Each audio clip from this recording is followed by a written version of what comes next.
Hi! Understanding and visualizing building data is essential to any data-driven workflow, and since Speckle is a data platform, it follows quite naturally that you might want to analyze streams and commits coming from it. And that's what we're going to do in this tutorial. I'm going to show you how you can visualize Revit Room data in Power BI using Speckle connectors. This tutorial will be done in 5 steps. In the first step, I'm going to talk about requirements to follow this tutorial. In the second step, I'm going to show you how you can install relevant connectors. In this case, they are going to be Revit and Power BI connectors. In the third step, we're going to send the Revit Room data to Speckleverse, and then we're going to receive that data in Power BI and transform it according to our needs. And finally, we're going to visualize that data in Power BI, and we're going to create a dashboard and table, etc. So let's get started. Let's start with the general requirements to follow this tutorial. You must have Revit and Power BI installed in your device, and you must have some sort of knowledge of how to use them. I'm going to be using Revit 22 and Power BI's free version. And then you should have Speckle Manager and related connectors installed. In this case, they are Revit and Power BI connectors. Revit connector is installed from the Speckle Manager. Power BI connector is a bit different because it's an alpha release. It is installed from the GitHub repo. I'm going to show you how to install these connectors in the next step. And for all this to work, you'll need a Speckle account. If you don't have one already, get one for free at speckle.xyz. Let's continue with installing connectors, and I'm going to start with the Revit connector. To install it, open Speckle Manager, and under Connectors, find Revit, and then click on Install. And just like that, Revit Speckle connector is installed. Let's continue with Power BI connector. Power BI connector is installed from the GitHub repo.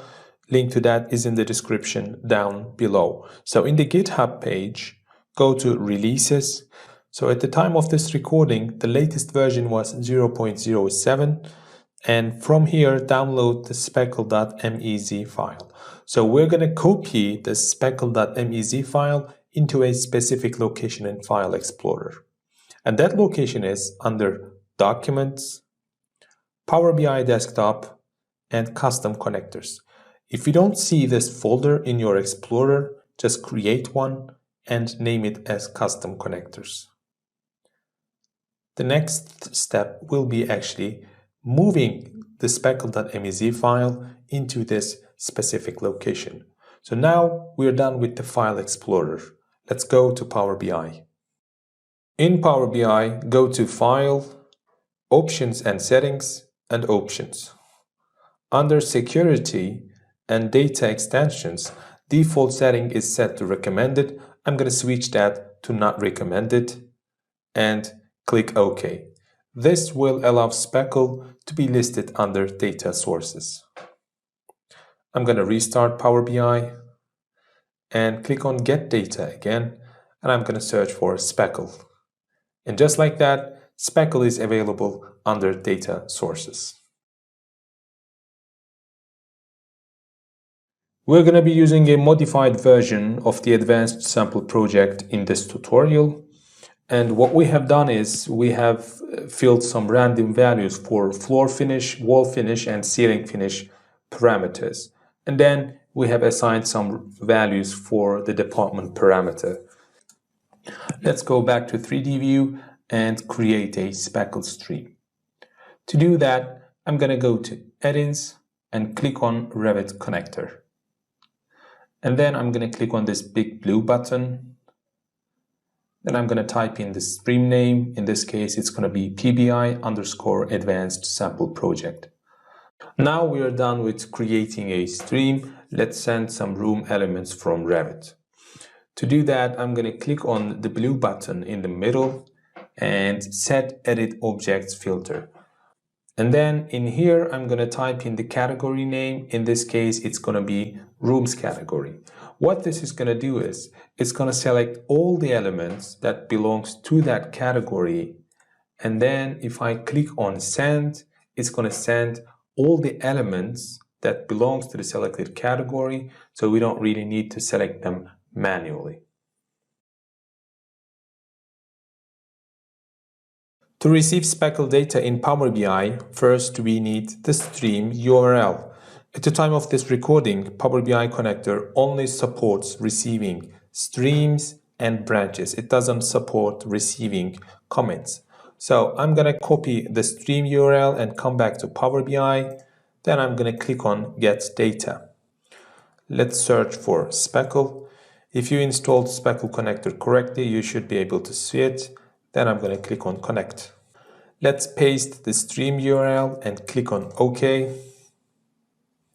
And all the data in that stream is received as records in Power BI.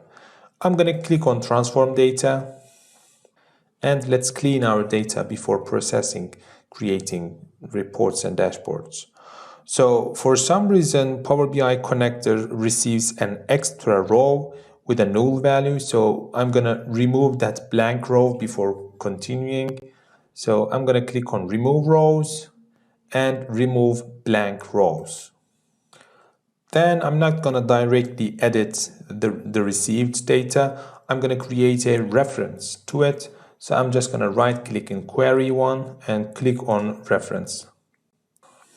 This is going to create like a linked version of the data received. So let's examine actually what we have received in Power BI. So I'm going to click on the first row, first record element.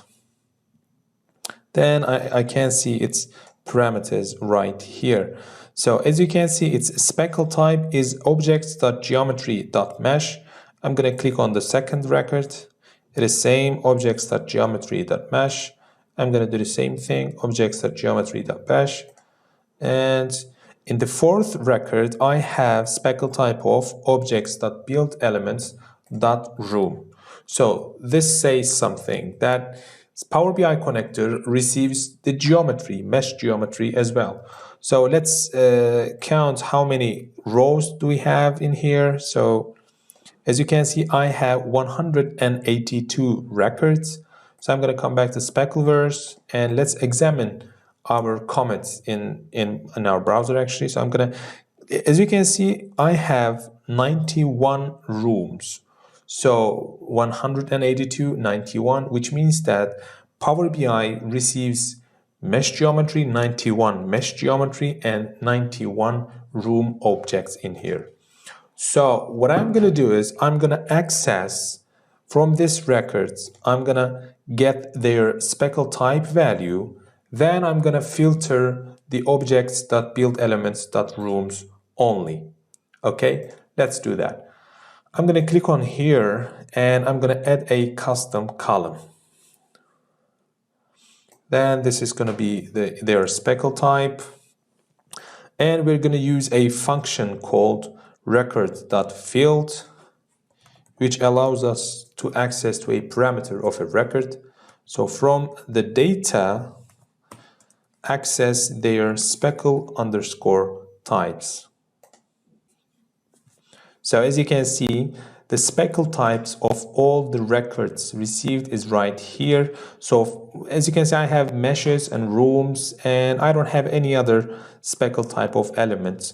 So from this records, I'm going to filter the objects.buildElements.room only. So this is actually the data that we want to work with. So I'm just going to rename the reference table and let's say filtered rooms.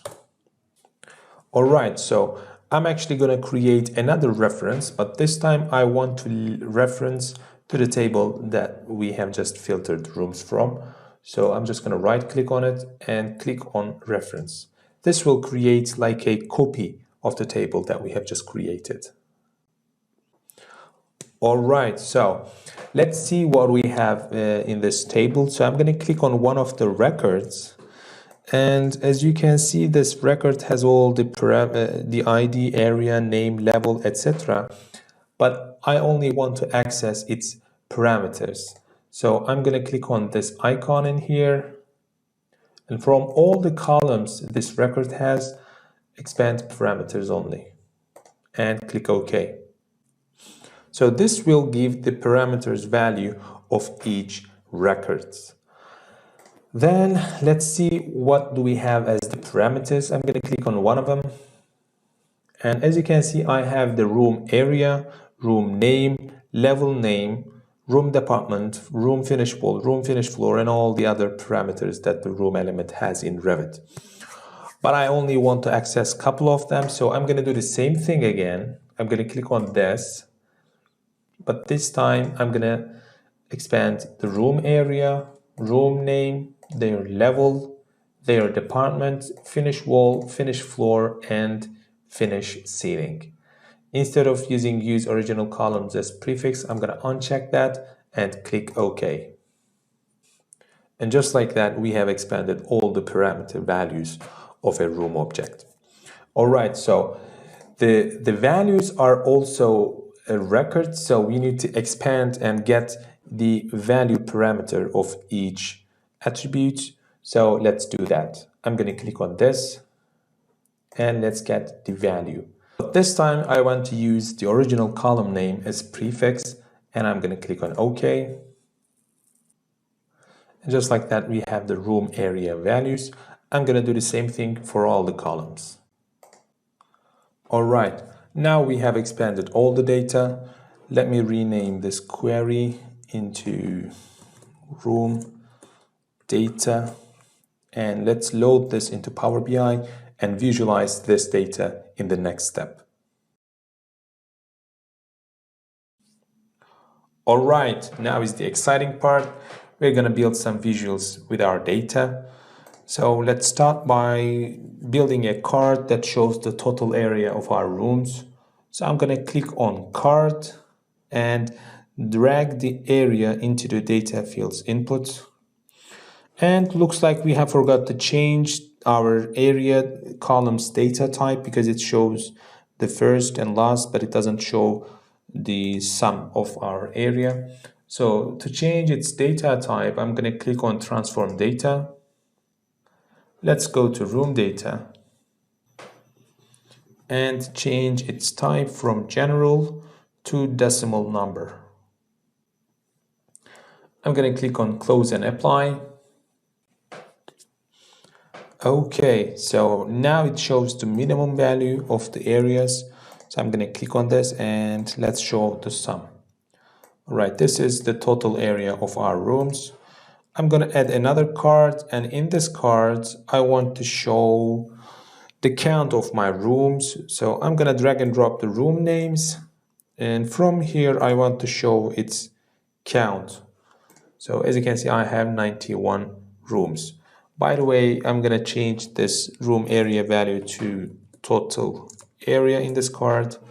And for this one, I'm going to say rooms. Okay, so let's add some slicers so we can further investigate our visuals. I'm going to click on a slicer and let's slice our data by level first. So in this way I can see my rooms by their levels. I'm going to drag and drop this into something like somewhere like here, and I'm going to create another slicer, and in this slicer I'm going to drag and drop the department. And yeah, I think something like this will be just fine. I'm going to just rename these guys as well. Room department will be department. Level name will be filter by level. Let's do the same thing for department as well. I'm going to change this to filter by department. Okay, so I'm going to add a table this time. And in this table, I want to show all the parameters of rooms. I want to show their labels, their names, their finish parameters, and their areas. So let's start by their levels. I'm going to drag and drop level. Then their name will be just below that. Then their wall finish, floor finish, ceiling finish, and their area. So this actually generated a table. I'm just gonna rename these guys: level, name, wall finish, floor finish, ceiling finish, and area. Then I'm gonna drag and drop this table into somewhere like here. Maybe I can add the department as well, so I'm gonna just add the department somewhere here, and let's say department. So this table shows all the parameters in our table, in our model. All right, so let's create some charts. Let's start with a donut chart. So I'm gonna place a donut chart in here, and let me show the room areas. Areas will go to values by their levels. Level goes to legends. So this way I can see my room areas by their levels. And I'm going to go to formatting and turn off the title. And this one looks just fine, I think. And let's add a pie chart. And this time I want to see my room areas by their departments. And let's do the same thing and turn off the title for that, because it is quite self-explanatory. And the room department will be its department. Oops. And the level name will be level. Okay, so we have these two charts in here. Then I'm gonna continue with some clustered bar charts, and let me add one in here, and this one will show me my room areas by their wall finishes.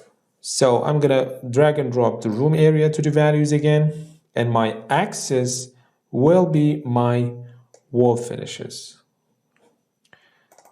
Again, room area by wall finish. Let's do the same thing for this guy, and we can turn off the title, or it can stay, I think. So I'm just gonna make it something like this. Maybe we can make this table a bit bigger, and yeah, this one looks fine, I think. So I'm just gonna do a Control-C and Control-V, and let me copy this table into here and change its wall finish with a floor finish. Okay, so floor finish. Again, copy and paste, but this time it's gonna be the ceiling finish. Ceiling finish. All right, just like that, we have created a beautiful dashboard in which we can further investigate our data. For instance, I can see, let me just drag and drop these guys into something like somewhere like here.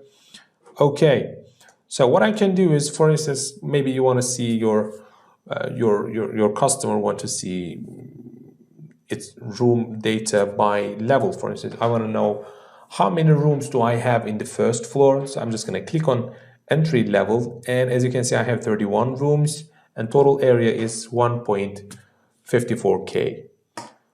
Or maybe you want to see the room area in the second floor, and just like that, 159. For third floor, 146.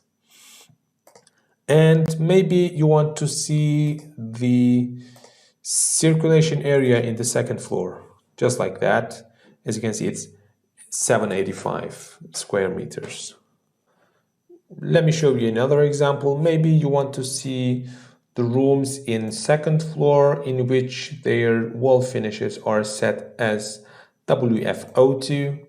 It looks like we have 10 rooms, their distribution by departments. You can see their names and floor finishes, ceiling finishes, graphically pleasant, etc. The beautiful thing about all of this is once I set the rules and create the tables, if I make any changes in the model and send it into Speckleverse, I can refresh my data in here. Let me give you an example. So I'm gonna open my model again, and from the room finish schedule, I'm gonna select all the circulation elements and change its name to circ, for instance. Then let's refresh our data. I'm gonna open Revit connector and current object selection. Okay, 91 objects, and click on send circulation to circ and send again. And just like that, we have updated our stream. Let me show you how it looks like in the browser. So as you can see, circulation to circ in less than a minute. So I'm going to come back to Power BI and click on refresh. And as you can see, circulation is updated as circ. So once you set the rules and create the tables and dashboard, you're ready to go. You can just update your model and your dashboard will be live. In this tutorial, I've tried to show you how you can visualize your Revit Room data in Power BI using Speckle connectors. All the files used in this tutorial are available. Link to that is in the description down below. If you have any recommendations for a future tutorial, just let us know in the comment section below, and see you in the next one. Bye bye.